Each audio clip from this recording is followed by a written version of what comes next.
8:45. Iniciamos este espacio de entrevistas y es importante que a esta hora trabajemos alrededor de un tema legal trascendental que tiene que ver mucho, por ejemplo, con el tema de la mediación. Hay algunas propuestas dentro de la legislación ecuatoriana que plantea que incluso dentro de un juicio civil se pueda llegar a una mediación, específicamente en temas sucesorios, específicamente en temas contractuales y también en temas de relaciones de soluciones de sociedad conyugal. Pero ¿qué es la mediación? ¿Cuál es el rol de un mediador en un conflicto?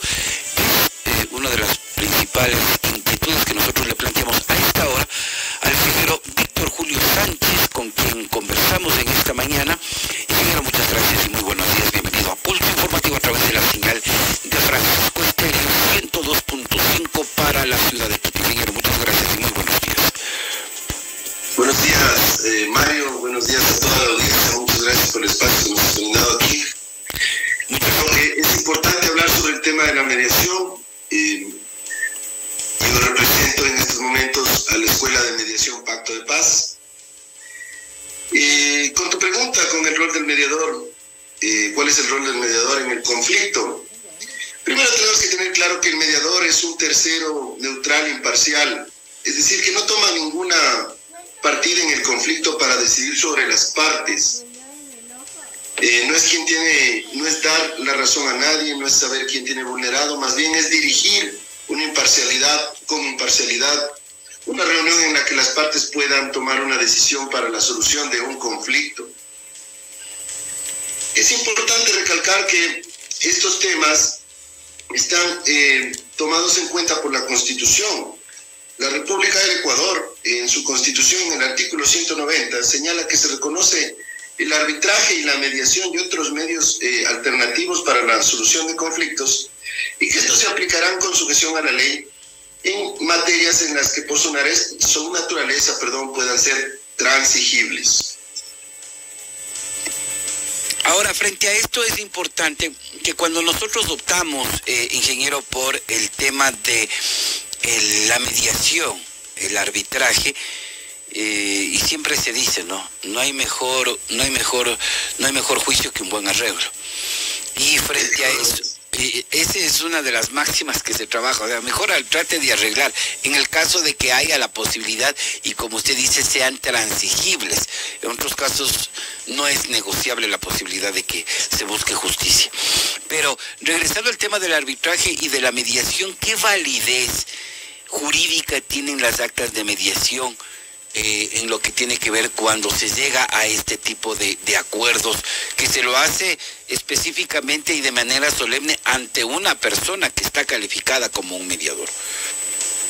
Por supuesto, la ley de arbitraje y mediación en el artículo 47 dice que el procedimiento concluye con la firma de un acta en la que consta el acuerdo total o parcial o, en su defecto, la imposibilidad de lograrlo. La firma del mediador, como reza el artículo, hace presumir que el documento y las firmas contenidas son auténticas. El acta de mediación en la que conste el acuerdo tiene un efecto de sentencia ejecutoriada y cosa juzgada. Ahí tu respuesta, mi querido Mario. Y se ejecutará del mismo modo que las sentencias de última instancia. ¿Qué quiere decir esto de efecto de sentencia ejecutoriada? Esto implica que en las partes intervienen en un determinado proceso, no puede iniciar otro con la misma causa. Y en el efecto de cosa juzgada implica que en el acta de mediación no será susceptible a ser impugnado. Esto es lo que te puedo decir en lo que dice la ley de arbitraje.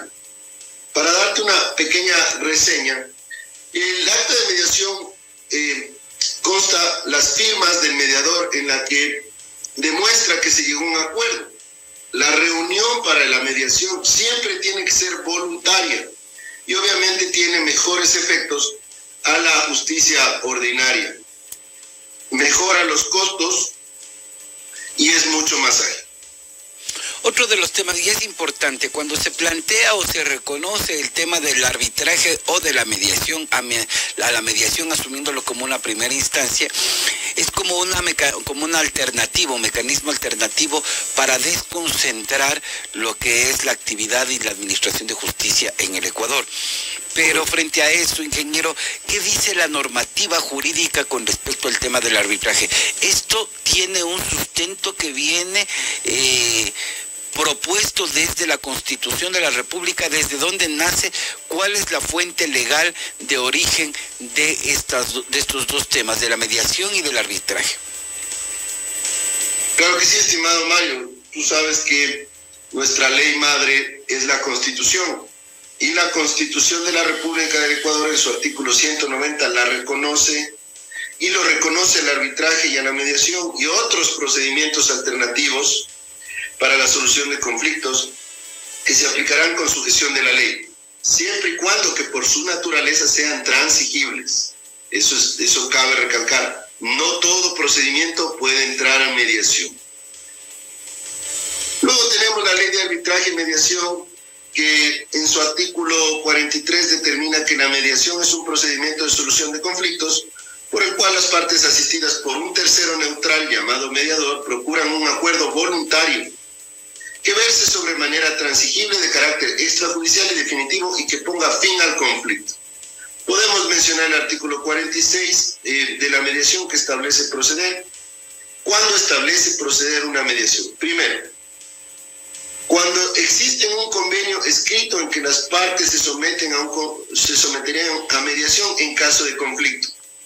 Segundo, por la solicitud de una de las partes o las dos en conjunto. Tercero, cuando el juez ordinario, y aquí cabe recalcar, cuando el juez ordinario disponga en cualquier estado de la causa, de oficio o a petición de una parte, se realiza una audiencia de mediación ante un centro de mediación siempre que las partes lo acepten. Hay que tomar en cuenta que la mediación siempre es voluntaria. Las partes van por voluntad. Eso es lo que en la normativa reza y garantiza que un proceso de mediación sea totalmente válido ante la ley. Ahora, frente a esto es importante determinar ante quienes nos sometemos a esta mediación, un sometimiento que es de manera y de carácter voluntario. El tema de una mediación es la búsqueda de un acuerdo en temas transigibles, y tiene mucha razón Víctor cuando nos comenta este tema, porque por ejemplo transigibles son el tema sucesorio, una herencia, un juicio de partición, no nos vamos a poner de acuerdo, vamos a un tercero que nos diga qué es lo justo hacer. El tema de una partición de una propiedad en un tema civil, el tema de la disolución de la sociedad conyugal en un tema civil, pero no es transigible, por ejemplo, el hecho de que sometamos a mediación un tema de carácter penal. Por supuesto. Por ejemplo, tenemos un caso de una agresión física con lesión permanente por encima de los 7 días, por decir algo, o un robo a mano armada. No vamos a ir a mediación, eso ya no es transigible.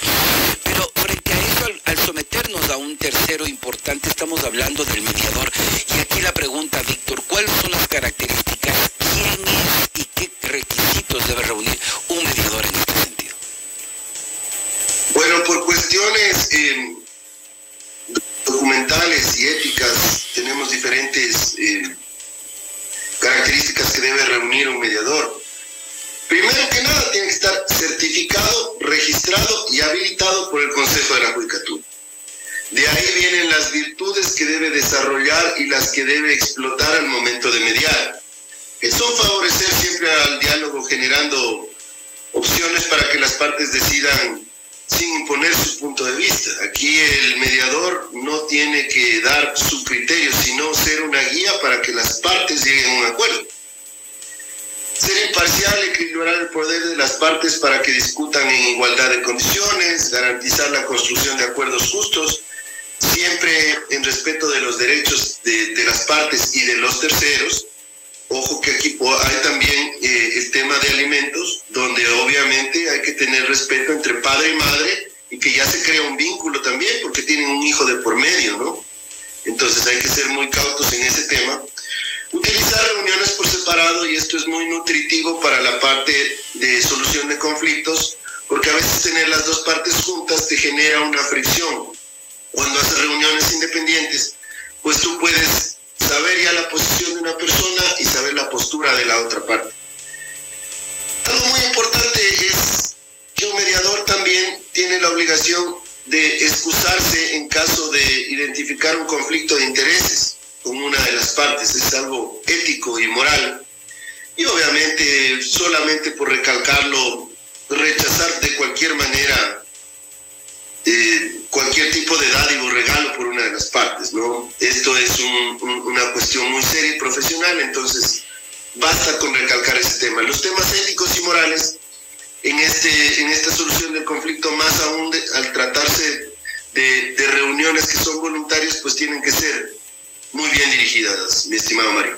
Ahora, y frente a eso, claro, obviamente, y hay que hacer estas puntualizaciones porque en determinado momento no falta que una de las partes quiera conseguir el favor, entre comillas, del mediador en un momento en lo que se está buscando es, específicamente justicia.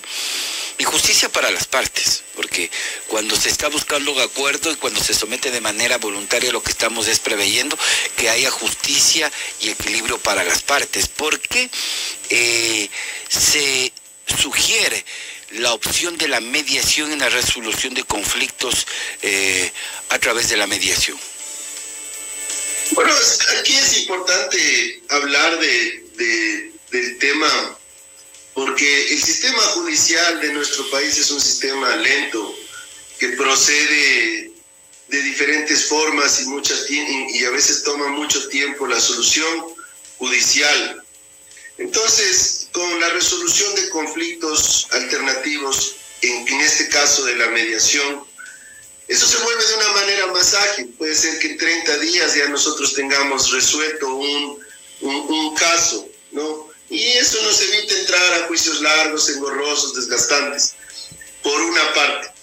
Por otra parte, los costos procesales se reducen comparado a un juicio ordinario, que eso es muy importante. La representación de un abogado siempre es costosa. En el caso de mediación no es indispensable. ¿No es indispensable que haya abogado de por medio? No es indispensable. Puede estar en presencia su abogado si usted gusta, pero esto habla de las partes, no habla de las partes representadas por un síndico en estos casos. Y además, algo muy importante, Mario, que es importante recalcar, es que después de una mediación de resultados exitosos, las relaciones de las partes generalmente son amigables, y son amigables a futuro. ¿Qué quiere decir? Que cuando una persona en un proceso de mediación llega a un acuerdo con otra parte, pues los dos se van con la sensación de haber ganado. Las dos partes han llevado realmente lo que buscaban en su postura y han llegado a un acuerdo. Entonces eso hace que la gente, después de firmar el acta de mediación, salga tranquila, salga contenta. No es lo mismo que en un juicio, cuando ya te han puesto una multa, una sentencia, en donde tú realmente ya no quieres saber nada al respecto de la persona que está al frente tuyo. Esos son puntuales los casos que hacen que la mediación haya tomado fuerza en estos últimos años, se esté desarrollando con mayor frecuencia, y obviamente al ser un instrumento totalmente legal y avalizado por nuestra Constitución, hace que sea una manera ágil de solucionar un conflicto sin tener que entrar a fricciones judiciales ni procesos muy largos. Eso es, mi querido Mario, en síntesis, lo que hemos venido a conversar el día de hoy. 6:59 Víctor Julio Sánchez, quien es experto y mediador en el tema judicial, y nos ha explicado muy detalladamente y de manera muy amplia también y minuciosa con respecto a las bondades y el origen legal de la mediación en el Ecuador. 7:00 a.m. Víctor, muchísimas gracias por acompañarnos en Pulso Informativo a través de la señal de Francisco Estéreo. Gracias a ti, Mario, que tenga un buen día. Excelente día, Víctor, muchísimas gracias. 7:00 a.m. Identificamos